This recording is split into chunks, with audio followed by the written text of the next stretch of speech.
Sr. Presidente, queria naturalmente começar por cumprimentar a Sra. Secretária de Estado e a sua equipa, em nome do Grupo Parlamentar do Partido Comunista Português. Há sempre um exercício inicial a fazer na audição, quando nesta comissão da Sra. Secretária de Estado da Igualdade, porque, pese embora as preocupações que têm vindo a revelar relativamente às questões da violência doméstica, ao tráfico de seres humanos, há depois todo um mundo lá fora que é inseparável hoje do dia-a-dia, com que as mulheres portuguesas, mas não apenas as mulheres, as crianças e os idosos que estão na linha da frente das dificuldades deste país, estão a ser atingidas, e por isso é impossível separar a Sra. Secretária de Estado e a tutela da igualdade do caminho de retrocesso e destruição de vida de milhares e milhares de pessoas que está a acontecer. E é até revelador disso o facto de passados 2 anos da aplicação das medidas do Pacto da Troika e deste Governo ter assumido funções e ter posto em prática um conjunto de medidas profundamente gravosas, se ter passado a discutir no âmbito da Subcomissão da Igualdade, mas também no âmbito desta Comissão, matérias relacionadas não apenas com o mercado de trabalho, mas com o mundo do trabalho e a presença das mulheres, porque a violência dos números, de facto, é gravíssima. É verdade que hoje o problema do desemprego de longa duração e o problema do não acesso ao subsídio de desemprego, por exemplo, não é um problema só das mulheres.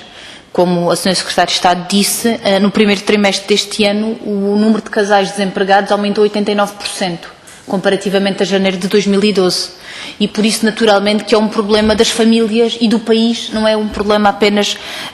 das mulheres e das suas famílias. E por isso é que um conjunto de medidas que estão hoje colocadas em cima da mesa, relativamente àquilo que se propõe no âmbito da administração pública, mas também no âmbito do setor privado, com a redução no valor das indenizações por despedimento e num conjunto de outras medidas, são dimensões diferentes da vida das mulheres, mas que de alguma forma tocam naquilo que são as suas desigualdades sentidas nas suas dimensões da participação na vida do país e nas suas vidas concretas. E sobre isto gostaria de lhe colocar algumas questões concretas, porque a CGTP realizou a sua Conferência da Igualdade no passado dia 4 de junho e também tornou público um conjunto de dados oficiais relativamente à situação das mulheres trabalhadoras, que eu creio que são provavelmente os mais atuais que há sobre esta matéria, que eu acho que nos devem preocupar e que de certa forma dão expressão não a qualquer caminho de recuperação desta realidade, mas muito pelo contrário, um caminho de agravamento. Porque nós estamos hoje a falar de uma taxa de desemprego para as menores de 25 anos de 44,9%. Estamos a falar de 32% das mulheres desempregadas que têm acesso ao subsídio de desemprego e temos um orçamento retificativo para 2013 que aplica um corte no subsídio de desemprego acima dos 1.000 euros. E, portanto, depois do chumbo do Tribunal Constitucional relativamente a esta norma, este Governo aplica um novo corte numa prestação social que é fundamental nos dias que correm. Aliás, a atual nomeação da Sra. Secretária de Estado para a Ministra das Finanças pode até ser um fator importante na desmistificação de alguns paradigmas que uma mulher à frente da pasta das finanças tem uma forma de governação feminina diferente. Da parte do PCP há muito que temos uma leitura diferente sobre esta matéria e teremos certamente agora uma experiência empírica, esperamos que curta naturalmente, sobre esta realidade, para perceber se de facto, relativamente à austeridade, um Ministro das Finanças ou uma Ministra das Finanças têm de certo medidas diferentes a aplicar ou se pelo contrário vão continuar a aplicar o mesmo veneno e a mesma receita ao país. Isto porque também a Sra. Secretária de Estado falou aqui na questão dos contratos a termo. Importa dizer, contudo, que é óbvio que a degradação do mundo do trabalho nas suas múltiplas dimensões passou a atingir também de forma muito grave os homens, mesmo que as mulheres continuam, designadamente as mais jovens, a ser sobretudo afetadas pelo trabalho temporário, seja por via dos contratos a prazo, seja por via dos falsos recibos verdes. Aliás, mais de metade das jovens com menos de 25 anos não têm um contrato efetivo e, portanto, continuam a existir situações gravíssimas nesta matéria. Também no que diz respeito às questões das discriminações salariais, a Sra. Sra. Secretária de Estado falou aqui que vai apresentar um conjunto de medidas no âmbito da concertação social. Eu gostaria de saber se uma delas é o cumprimento de uma resolução da Assembleia da República que colocava ao Governo a possibilidade de elaboração de um Plano Nacional de Combate às Discriminações Salariais Diretas e Indiretas para 2013 e 2014, porque de facto seria importante erradicar de uma forma efetiva este fenómeno gravíssimo que são as discriminações salariais, que é coisa diferente dos ganhos médios mensais e dos salários das mulheres. Os dados de 2012 dizem, os dados apresentados pela CGTP no que se refere ao inquérito ao emprego do INE, dizem que os ganhos médios mensais das mulheres são 20% abaixo do ganho dos homens e, naturalmente, isto tem reflexo também no que diz respeito às reformas e às pensões. Também no que significa a organização do tempo de trabalho, continua a verificar-se que o trabalho por turnos, o trabalho noturno, o trabalho aos fins de semana e aos feriados é cada vez mais frequente e em 2012 44% dos trabalhadores por conta de outrem tinham um destes tipos de horário, sendo que as mulheres eram 42% e este horário era sobretudo visível na área do setor do comércio e nos serviços, em que 46% dos trabalhadores são mulheres e, portanto, em 2012, 46% das trabalhadoras do setor dos serviços prestavam trabalho por turnos à noite ou ao fim de semana, com prejuízo natural para a sua vida pessoal e familiar. Também no que diz respeito ao salário mínimo nacional, há pouco, quando ouvi aqui a senhora deputada do PST falar de ter sido convidada, e creio que bem,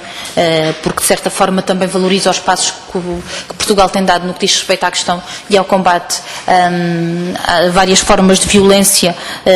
invocando a Convenção de Istambul. Pena é que não convida em Portugal para falar da experiência do aumento do salário mínimo nacional como uma forma de combater a pobreza e estimular a economia interna de um país. Seria interessante e pode ser que um dia isso aconteça. Nós somos comunistas, somos profundamente otimistas com a transformação do mundo e, portanto, acreditamos que um dia isso vai acontecer naturalmente com outro governo e com outra política, porque o problema mantém-se relativamente ao salário mínimo nacional. O salário mínimo nacional continua a ter uma maior incidência sobre as mulheres.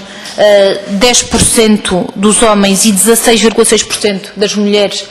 continuam a receber um salário mínimo nacional abaixo do limiar da pobreza, com um conjunto de consequências gravíssimas naquilo que é a dignidade na vida destas mulheres e destas famílias que nos preocupa, e por isso entendemos também, e era também uma pergunta que lhe deixava, para além do combate às discriminações salariais diretas e indiretas, se no âmbito da concertação social é também ou não uma das medidas que o Governo vai apresentar aos parceiros sociais, a do aumento do salário mínimo nacional,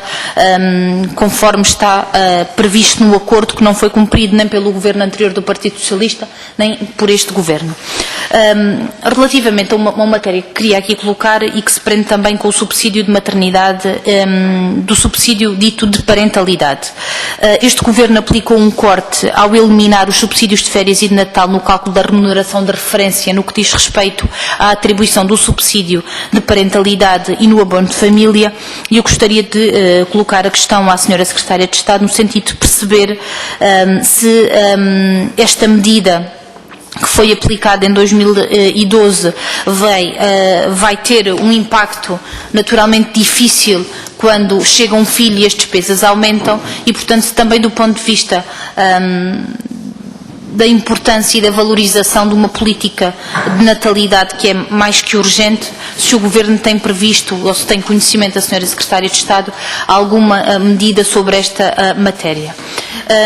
Ainda no que diz respeito a questões relacionadas com o mundo do trabalho, gostaria aqui também de colocar outra matéria que se prende com os despedimentos das mulheres grávidas. Foi aqui referido pelo Partido Socialista, foi um assunto que discutimos quando da última audição da senhora Secretária de Estado. O que de facto acontece é que tem existido em muitos, na maior parte dos casos, o despedimento de mulheres grávidas não por extinção do posto de trabalho, mas por despedimento coletivo. Nós temos vindo a acompanhar designadamente um caso, no Casinho da Figueira, em que houve um despedimento coletivo a todos os trabalhadores do setor da alimentação e de bebidas, em que o Casino da Figueira aplicou um despedimento coletivo a todos os trabalhadores, incluindo uma trabalhadora grávida, e que neste caso, naturalmente, com o parecer da CIT, que foi no sentido que não existia discriminação, porque não ficava um único trabalhador associado àquele serviço, nós entendemos que seria importante, mais do que, neste caso, não existia objetivamente discriminação da mulher grávida, porque eram todos despedidos, no caso de insolvência aplica-se o mesmo critério, ainda assim seria importante perceber, se tendo em conta inclusivamente uma diretiva da União Europeia sobre o reforço da indemnização à mulher grávida, se existe disponibilidade ou não do Governo para estudar esta forma, porque o que nós temos assistido, e designadamente na última sexta-feira, foi um corte na indemnização e não na valorização do pagamento por indemnização por despedimento, porque nós entendemos que seria importante, de facto, cumprir aquilo que é o espírito da diretiva, quando assume que, no caso do despedimento da mulher grávida, é não apenas a sua instabilidade pessoal, mas a instabilidade familiar e, designadamente, do bebê que vem a caminho, que é colocada em causa, e, por isso, a entidade patronal deve valorizar a remuneração da indemnização relativamente a essa matéria. A última questão, a penúltima questão que lhe queria colocar tinha a ver com os prémios desportivos. Nós questionamos o Governo relativamente ao apoio do Estoril Open no que diz respeito à discriminação das mulheres no valor do prémio atribuído. Foi inclusivamente, peço desculpa, não é o Estoril Open, agora chama-se Portugal Open, que decorreu entre 27 de abril e 5 de maio, em que o vencedor masculino recebeu 71 mil euros e a vencedora feminina 37 mil dólares. Foi inclusivamente este evento que levou a Assembleia da República a aprovar uma resolução que insta o Governo a cumprir pela igualdade, e aliás é a medida 49 da área estratégica número 7 do 4º PNI, relativamente a esta matéria, e infelizmente o que vimos é que nem o anterior Governo, nem o atual Governo estão a cumprir, porque quer um quer outro garantiram o apoio institucional. Na resposta, naturalmente, que percebemos aquilo que a Secretária de Estado diz, quando diz que não houve apoio financeiro. Agora, associar ainda assim apoio institucional a uma realização deste tipo, na opinião do PCP, nega aquilo que é uma resolução da Assembleia da República e contraria designadamente a área, o 4º PNI, no que diz respeito à medida 49, e vimos isto com natural preocupação. Mesmo para terminar, uma questão relacionada com o tráfico de seres humanos. O nosso país, como sabemos, e temos vindo a acompanhar um conjunto de iniciativas muito alargado sobre esta matéria, é um país de destino, é um país de passagem, mas é também um país de origem de vítimas de tráfico. Nós somos confrontados hoje com uma realidade de, muitas vezes, a olhos vistos, no dia a dia, mesmo na cidade de Lisboa, a uma realidade de redes organizadas de mendicidade. E a questão que eu lhe queria colocar era relativamente a isto, porque são muitas vezes as mesmas pessoas nos mesmos espaços, com complacência dos serviços de segurança, que medidas é que se tomaram no sentido de perceber o que é que se passa. Sei que há alguns meses houve por parte da Polícia Judiciária do desmantelamento de uma rede em que existiam dezenas de crianças. A minha pergunta é, nestes casos, estas crianças terão sido transferidas para um centro de acolhimento temporário normal ou terão sido transferidas para a casa-abrigo para vítimas de tráfico? Temos alguns receios relativamente à segurança e ao cumprimento das normas de segurança que estas casas, naturalmente, tipo normal, não têm que ter e que de outra forma teriam que ter relativamente a isto, porque a questão é esta: existe alguma orientação direta do Governo relativamente à intervenção com este tipo de comunidade, que é uma realidade que não é decrescente, muito pelo contrário, e que é visível a olho nu um pouco pelo país relativamente a esta situação, envolvendo sobretudo mulheres e crianças? Era relativamente ao tráfico de seres humanos, para ser mais específica, sobretudo uma comunidade muitas vezes associada de origem romena, mas não apenas. E, portanto, é um problema naturalmente com que o país está confrontado, e era esta a última questão que gostaria de deixar à Sra. Secretária de Estado. Muito obrigada.